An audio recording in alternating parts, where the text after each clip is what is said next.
Unlimited HP मिलता रहेगा। ये सेकंड वाला कॉम्बो उससे भी खतरनाक। ये कॉम्बिनेशन यूज करने से ये आपके ऊपर पड़ने वाला डैमेज को बहुत कम कर देगा और एनिमी के ऊपर बहुत ज्यादा डैमेज डालेगा। एंड नंबर 5 तो मेरा पर्सनल फेवरेट है। ये एक हेडशॉट फोकस्ड कॉम्बिनेशन है। ये कॉम्बो को यूज करने से आपका बहुत इजीली हेडशॉट कनेक्ट होगा। उससे पहले मैं खो जाऊं, वीडियो को लाइक करके चैनल को सब्सक्राइब कर लो। देखो, आज से 2-3 साल पहले क्या हुआ करता था, हमारे पास इतने सारे कैरेक्टर्स का ऑप्शन नहीं था, बहुत कम कैरेक्टर्स थे। इसलिए यार हमें कोई भी कॉम्बिनेशन बनाने से पहले एक एक्टिव कैरेक्टर को रखना पड़ता था। ऐसे नहीं है, अभी भी हम लोग रखते हैं, बट अभी हमारे गेम में कुछ ऐसे पैसिव स्किल्ड कैरेक्टर भी आ चुके हैं जिनके पास कहीं सारे पावरफुल एबिलिटीज है। अभी ये एक्टिव कैरेक्टर से कम नहीं है। तो आज के वीडियो में मैं आपको top 5 best no active skilled character combination बताने वाला हूँ, जो कि बहुत ज्यादा तगड़ा होने वाला है। सो स्टार्ट करते हैं हमारा पहला कॉम्बो से, जो कि एक सुपर हेल्थ कॉम्बो होने वाला है। तो इस कॉम्बो में हमें प्राइमरी कैरेक्टर नायरी को रखना है। देखो, ये नायरी कैरेक्टर कोई एक्टिव कैरेक्टर से कम नहीं है। इसका दो मेन एबिलिटीज है। पहला, नायरी का लगाया हुआ वाल लोहा होता है भाई, लोहा। एक बार नायरी वाल लगा दिया तो उसको एनिमी छोड़ो, खुद नायरी भी फोड़ नहीं पाएगा।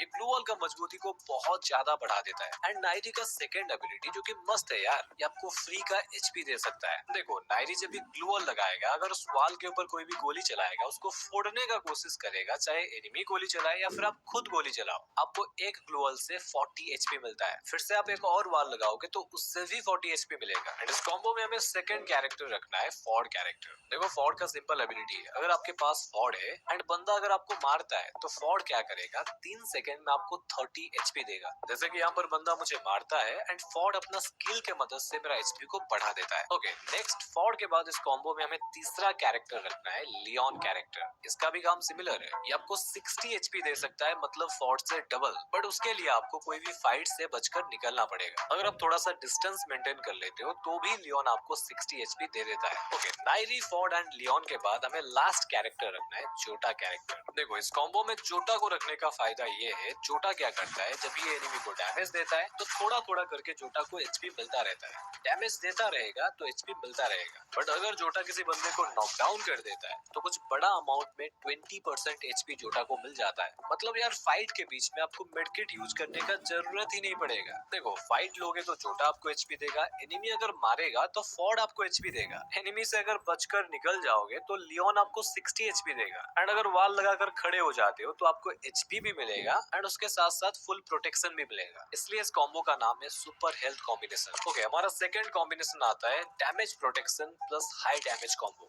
भाई ये खतरनाक है। इस कॉम्बो में हमें पहला कैरेक्टर रखना है, एंड्रयू कैरेक्टर। देखो, एंड्रयू की एबिलिटी बहुत सिंपल है। देखो, ये क्या करता है, अपना आर्मर यानी वेस्ट एंड हेलमेट का मजबूती को 40% ज्यादा बढ़ा देता है, जिससे अगर एनिमी आपको मारेगा तो आपको कम डैमेज पड़ेगा, क्योंकि आपका वेस्ट लोहा बन चुका है। एंड इतना नहीं, अगर आपके सारे टीममेट एंड्रयू को यूज करेंगे तो ये 40% नहीं 55% आर्मर ड्यूरेबिलिटी को बढ़ा देगा। मतलब आपको बहुत कम डैमेज पड़ने वाला है। एंड इस कॉम्बो में हमें सेकंड कैरेक्टर रखना है, हयातो कैरेक्टर। देखो, ये भी आपको फ्रंटल डैमेज यानी सामने से पड़ने वाला डैमेज से बचाएगा। एंड ये दोनों इलाइट कैरेक्टर हैं, तो इनके पास दो एबिलिटी है। हयातो का एक और एबिलिटी है। देखो, हयातो थोड़ा सा डैमेज खाने के बाद जब भी एनिमी को मारता है तो उसका गोली एनिमी के वेस्ट को चीर कर सीधा उसके बॉडी पर लगता है, जिससे यार देखो, एनिमी के पास चाहे जितना भी अच्छा वेस्ट क्यों ना हो, उसको ज्यादा डैमेज पड़ता है। ऐसे करके हयातो आपको एनिमी के गोली से बचाएगा एंड एनिमी को ज्यादा डैमेज भी देगा। ओके, एंड्रयू एंड हयातो के बाद इस कॉम्बो में हमें तीसरा कैरेक्टर रखना है, एंटोनियो कैरेक्टर। ये क्या करेगा, ये आपको हमेशा 30 एचपी का प्रोटेक्शन पॉइंट देगा। ये जो ब्लू कलर का लाइन देख रहे हो ना, वही। अगर कोई बंदा आपको डैमेज देता है तो पहले ये प्रोटेक्शन पॉइंट पर गोली लगेगा, देन ये खत्म होने के बाद आपके ऊपर गोली पड़ेगा। एंड यार, मजे की बात ये है, कुछ टाइम के बाद ये प्रोटेक्शन पॉइंट फिर से आपके पास आ जाएगा। एंड इस कॉम्बो में हमें लास्ट कैरेक्टर रखना है, जोटा कैरेक्टर, जिसके बारे में मैं आपको बता चुका हूँ। ये एनिमी को मारने पर आपको एचपी देता है। ओके, आगे बढ़ते हैं हमारा तीसरा कॉम्बो की तरफ। एंड ये कॉम्बो एक बीआर रैंक पुश कॉम्बो होने वाला है। इस कॉम्बो में हमें पहला कैरेक्टर रखना है, मिसा। देखो, मिसा क्या करती है, आप जो भी गाड़ी चलाओ, गाड़ी का स्पीड को 10% बढ़ा देती है। एंड ऊपर से आप जब भी गाड़ी चलाओगे, एनिमी आपको आसानी से टारगेट करके नहीं मार पाएगा। ये भी मिसा का एबिलिटी है। एंड अगर कोई चुलबुला बंदा आपको एक गोली मार देता है, नहीं मार देता है, तो आपके ऊपर 20% कम डैमेज पड़ेगा। ये भी मिसा की एबिलिटी है भाई। देखो भाई, अगर आप फुल मैप में रैंक पुश करना चाहते हो तो ये वाला कॉम्बिनेशन आपके लिए बेस्ट हो सकता है। तो मिसा के बाद इस कॉम्बो में हमें रखना है, नोटोरा। हाँ, ये कौन सी कैरेक्टर है? देखो, अगर आप नोटोरा को अपने कॉम्बो में रखते हो तो ये क्या करती है, आप जब भी गाड़ी चलाओगे तो ये आपको अनलिमिटेड एचपी देती रहती है। देखो यहाँ पर अनलिमिटेड का मतलब ये है, नोटोरा हर 2 सेकंड में आपको एंड आपके गाड़ी में बैठे हुए आपके सारे टीममेट्स को 5 एचपी करके देती रहती है। जब तक आप गाड़ी में बैठे होंगे नोटोरा आपको एचपी देता रहता है। तो मिसा के साथ नोटोरा का कॉम्बो किलर है। इस कॉम्बो में हमें थर्ड कैरेक्टर रखना है, लॉरा कैरेक्टर। देखो ये क्या करती है, जब भी आप स्कोप इन करके बंदे को मारते हो तो आपका एक्यूरेसी को 50% बढ़ा देती है, जिससे नो डाउट देखो यार आपका इन स्कोप हेडशॉट ज्यादा लग पाएगा एंड बंदा आपसे बचकर भी भाग नहीं पाएगा, क्योंकि आप जितना गोली चलाओगे ज्यादा एक्यूरेसी होने की वजह से सारा गोली एनिमी पर लगेगा। एंड इस कॉम्बो का लास्ट कैरेक्टर मैं आपके ऊपर छोड़ता हूँ, आप चाहे तो मारो का यूज कर सकते हो जो कि लॉन्ग रेंज पर आपका डैमेज को बढ़ा देता है, नहीं तो आप लुकेटा का भी यूज कर सकते हो जो कि आपका मैक्सिमम एचपी कैपेसिटी को 200 से 250 कर देता है। ये दो कैरेक्टर फुल मैप के लिए बेस्ट है। आपके हिसाब से आप किसको चुनोगे कमेंट करके बताना। ओके, नेक्स्ट हमारा फोर्थ कॉम्बिनेशन जो होने वाला है वो एक ऑलराउंडर कॉम्बो होने वाला है, जिससे आपको protection, marking and high damage भी देखने को मिलेगा। इस कॉम्बो का पहला कैरेक्टर रहेगा जोसेफ,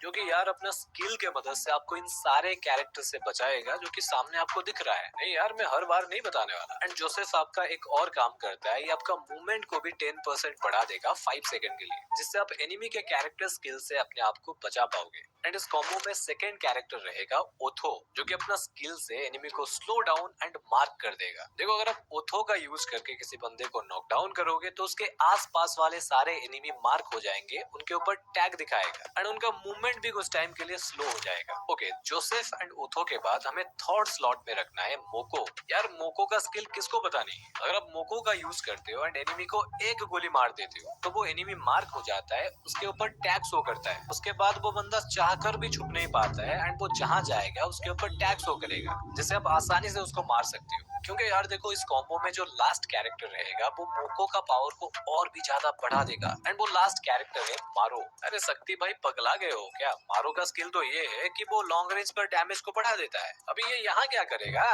बता रहा हूँ यार। देखो मारो का एक और एबिलिटी भी है, ये क्या करता है, मार्क हुआ एनिमी को ज्यादा डैमेज देता है। मतलब अगर आप ओथो या फिर मोको से किसी बंदे के ऊपर टैग लगा देते हो एंड आपके पास मारो है, तो जब भी आप वो मार्क हुआ एनिमी को मारोगे तो उसके ऊपर और भी ज्यादा डैमेज पड़ेगा। है ना खतरनाक? अरे इससे भी खतरनाक है हमारा नंबर 5 कॉम्बिनेशन, जो कि एक हेडशॉट कॉम्बिनेशन होने वाला है। लाइक नहीं किया हो तो वीडियो को कर दो यार। तो इस कॉम्बो में हमें पहला कैरेक्टर रखना है उल्फ्रा। ये क्या करता है, अगर आपके पास उल्फ्रा है एंड एनिमी अगर आपको हेडशॉट मारता है तो उल्फ्रा क्या करेगा, अपने हेड के ऊपर पड़ने वाला डैमेज को 30% कम कर देगा। अगर तुम्हारे पास उल्फ्रा है और तुम बंदे को हेडशॉट मारोगे तो उल्फ्रा हेडशॉट का डैमेज को 30% आपके लिए बढ़ा देगा, जिससे यार देखो बंदा आपको हेडशॉट से भी मार नहीं पाएगा पर आप बंदे को आसानी से मार दोगे। इस कॉम्बो का सेकंड कैरेक्टर रहेगा लूना। देखो अभी भी बहुत सारे बंदे लूना को लेके कंफ्यूज्ड हैं। लूना असल में करती क्या है? देखो लूना की एबिलिटी ये है, ये आपके हाथ में जो भी गन होगा, जिस भी गन होगा, उसका फायर रेट को 8% बढ़ा देती है हमेशा के लिए। एंड इतना तो सभी को पता है यार, ज्यादा रेट ऑफ फायर होने से हमारा एम बॉडी से हटकर सीधा हेड पर जाता है, जिससे हमारा इजी हेडशॉट लगता है। अच्छा इससे भी और ज्यादा चाहिए तो हमारा थर्ड कैरेक्टर है ना, हमें थर्ड स्लॉट में रखना है दशा कैरेक्टर, जो कि बवाल है यार। देखो अगर तुम दशा का यूज करके एक बंदे को नॉकडाउन करोगे तो इंस्टेंटली तुम्हारा गन का रेट ऑफ फायर 18% बढ़ जाएगा और तुम्हारा मूवमेंट स्पीड 12% बढ़ जाएगा। एंड उस हाईलाइट मोड में यानी 6 सेकंड के अंदर अगर तुम एक और बंदे को नॉकडाउन करोगे तो तुम्हारा rate of fire and movement speed और भी ज्यादा बढ़ जाता है। मतलब तुम्हारा गन से इतनी स्पीड से गोली निकलेगा, हेडशॉट से अगर बंदा नहीं मरता है तो बॉडी शॉट में ही मर जाएगा। पर ज्यादा रेट ऑफ फायर होने से रिकॉइल प्रॉब्लम स्टार्ट हो जाएगा, जिससे ज्यादातर गोली इधर उधर भाग जाता है। यहाँ पर रिकॉइल को कंट्रोल करना तुम्हारे लिए मुश्किल हो जाएगा, इसलिए इस कॉम्बो में हमें लास्ट कैरेक्टर रखना है डीबी। देखो डीबी क्या करता है, जब भी आप थोड़ा सा मूवमेंट करते हुए बंदे को मारोगे तो ये आपका एक्यूरेसी को 60% बढ़ा देता है, जिससे आपका गोली बहुत कम रिकॉइल होता है। एंड डीबी कैरेक्टर आपका एनालॉग मूवमेंट को भी 30% बढ़ा देता है। तो देखो ये कॉम्बो को एक बार ट्रेनिंग में जाकर यूज करके देखो, आपको विश्वास नहीं होगा ऐसे खतरनाक आपका हेडशॉट लग रहा है। पर देखो वही बात है, अच्छे से हेडशॉट मारने के लिए सही टेक्निक भी पता होना चाहिए। तो अगर आपको डेजर्ट ईगल का किंग बनना है एंड हर गोली वन टैप मारना है तो ये लेफ्ट वाली वीडियो को देख लो। एंड अगर आपको जानना है हेडशॉट का सही से प्रैक्टिस कैसे करते हैं